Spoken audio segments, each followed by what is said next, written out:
Today, we are going to chat about the importance of establishing routines in your life, but specifically morning routines. So, when I started my personal development journey, yay! I ended up, when I started my personal development journey, I was told about this book called The Miracle Morning. And I went from decade-long bartender to corporate 9 to 5er. And I never in a million freaking years, hello, Nikki, ever thought that I was going to be someone who woke up early.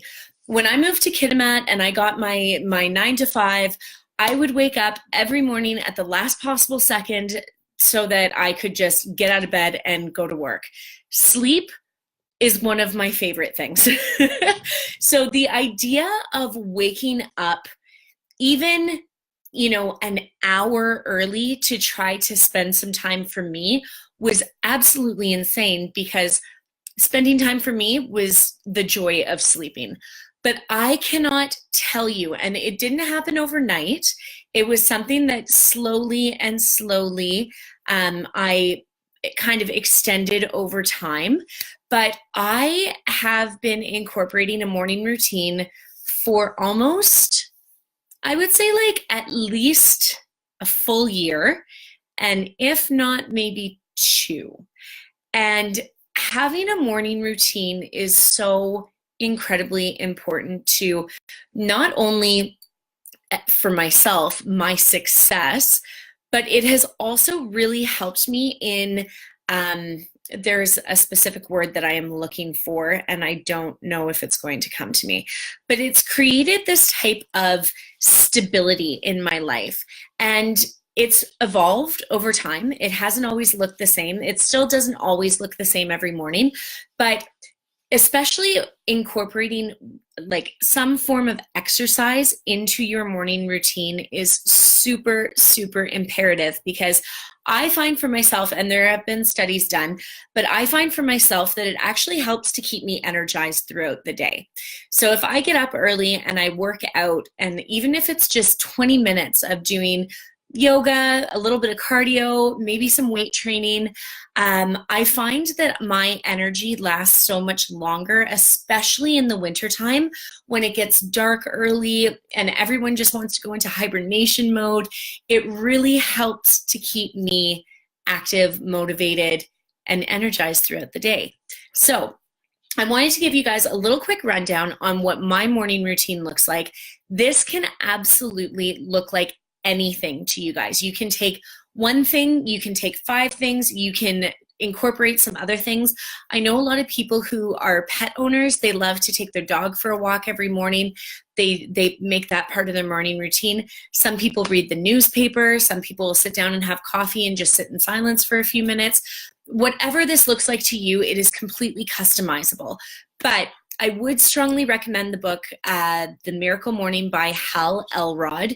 It is a phenomenal book. And this actually, he talks about an hour-long morning routine, but it can be customized to like 10 minutes. He actually breaks down to a 6-minute miracle morning that can be done as well. So if you say that you don't have time, that's just, I'm calling bullshit right there, because everyone's got 6 minutes that you would literally be laying in bed scrolling Facebook or Instagram first thing in the morning, right? So that's actually one of the things that I try to do. I try to sleep with my phone off, and every morning, like on Instagram, I'll just post like a little morning photo or whatever.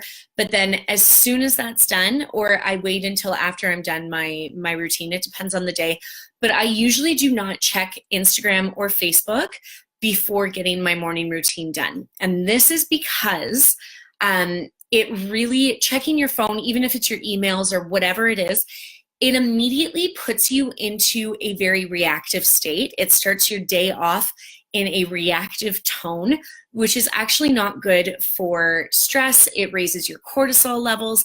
And so imagine if the first thing that you see, in the morning is bad news. That's going to set you up for, like, I don't know what kind of thing you could see in the morning. Maybe someone's posted something on Facebook that gets you down. Maybe your friend texts you and something's going on in their life. It's just immediately putting you into this reactive state. So I try to keep my phone off. I will put it into airplane mode. I'll have an alarm, and that's about it. I get up, and what I usually do first is I meditate. I will now spend about 20 minutes meditating every morning. But when I didn't have that time, to me, I chose two things. Meditation and physical activity were my two priorities when I was working my 9-to-5 job. So I would get up every morning, I would do a 30-minute workout, and then I would take 10 minutes afterwards and sit and meditate, because I found that it was a nice way to go from like working and pumping, blood through your veins, and then going and just sitting in silence for 10 minutes. There are so many meditation apps out there, but one of my favorites is called Insight Timer. And I'm just going to pull it up here so that I can show you guys what it looks like. It's that one right there. It's got like a little sound bowl on it. So I do that. And then afterwards, I will journal, I will work out, I will visualize sometimes. If there's something in my life that I'm really trying to attract, I will sit, and after I'm done meditating, unless I'm doing like a manifestation meditation, I will sit and just try to focus on pulling in what I'm working on manifesting. Hello, Asha. Thank you for joining. So after that, what did I do? So I've got, I'll read currently. We've got two things on the go right now. So Josh and I are reading together The Mastery of Love. That's by Don Miguel Ruiz. And it's actually a phenomenal book if you are looking for insight on kind of the art of having a relationship. And then I am also currently reading Light is the New Black. Sorry, this is all backwards, so I can't get myself going. But this is by Rebecca Campbell. Also a phenomenal book. It's really great in terms of kind of like an intro to spirituality. It's an easy read. It's, each, I want to say chapter is like a page or two long. So it's just these little insights and different ways to be thinking about life and spirituality and who you are as a human being, which I absolutely love. So those are two of my picks right now. I have read, I think, like 5 or 6 books this year, which is huge for me because I used to hate reading. And then when I was also working my 9-to-5, I would listen, like if you guys have a morning commute, I strongly, strongly recommend either personal development audiobooks or podcasts, because that was part of my morning routine when I did have a 9-to-5.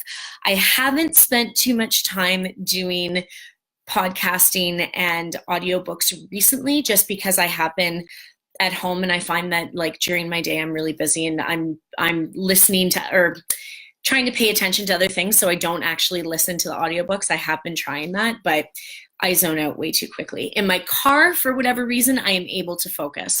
So I would love to know what some of your favorite, first of all, do you have a morning routine? If so, what does it look like? If you do not, what is preventing you from establishing one?